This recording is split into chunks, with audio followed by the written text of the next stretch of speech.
With the three biggest tender engines refusing to come out and work, only trouble was bound to materialize. Gordon, James, and Henry were sore about their status on the island and weren't planning on going anywhere. And with no passengers going where they wanted to go, many more people became flustered. Top Hat started hearing all the commotion and was informed by the station master what the kerfuffle was about.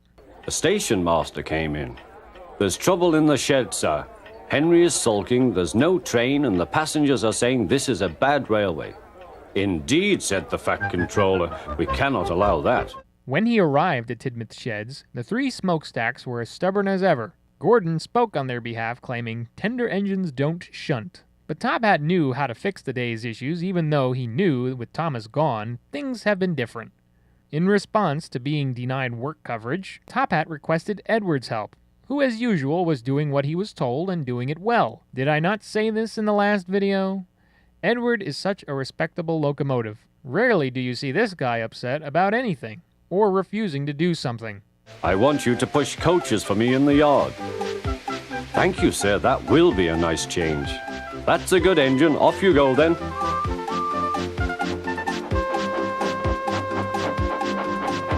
And before the day had ended, things were working as usual thanks to Edward getting the coaches ready for all the big-headed tenderheads. But Top Hat's luck only lasted one day. The next day, Edward was looking miserable.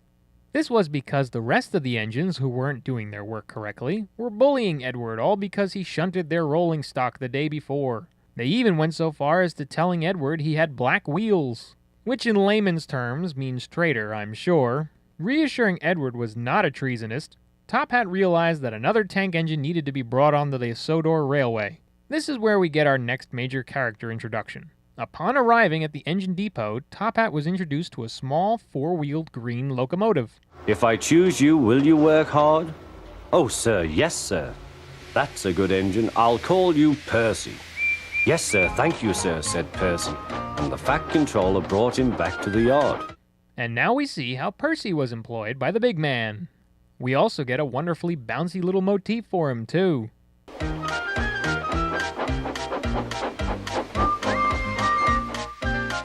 Getting things started, Edward helped Percy learn the ways of doing the grunt work. Little did Edward know how energetic Percy was about everything. At one point, Percy let off steam and scared the crap out of Henry. Edward found it hilarious, and I do not judge him for that. If we thought Thomas was a jokey little tank engine, Percy was almost twofold. At last, Thomas reconvened on site by the notice of Top Hat. He had a plan for putting James, Henry, and Gordon in their place. He could have scrapped them, but he had a better idea in mind. Besides, scrapping might be more costly in the end. Listen, Henry, Gordon, and James are sulking. They say they won't shunt like common tank engines, so I have shut them up and I want you both to run the line for a while. Common tank engines indeed, snorted Thomas. We'll show them. And with that, Edward, Thomas, and Percy all worked to help keep the island running to some degree. Percy took care of Thomas's branch line, while Thomas and Edward ran the bigger lines.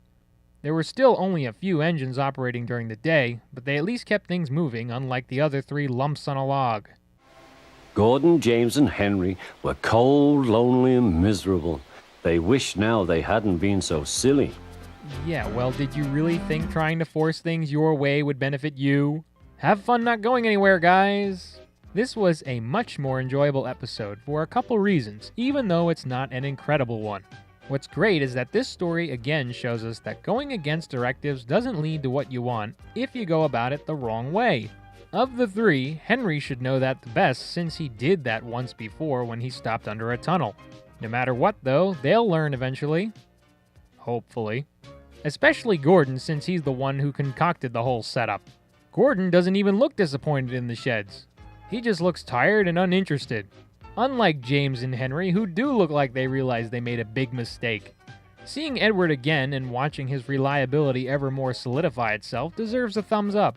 Edward can't go wrong. He's on a roll. What's also a plus here is that we get a new character, that being Percy, of course. And although we barely got to see what he can do as of now, there will be more about him to come. Percy's theme is also quite a peppy one. It's rather playful in its demeanor, and that's what we get for new music at least. For camera work, we actually got a couple of interior sets this time that we normally wouldn't see. Scenes like inside Top Hat's office, his car, or at the engine depot. There are also several other alternative shots of various settings we've seen before, but this adds to the visuals, so to keep our attention at bay. Not much else here to be said. Welcome aboard, Percy. Next episode is Percy Runs Away. Thanks for watching.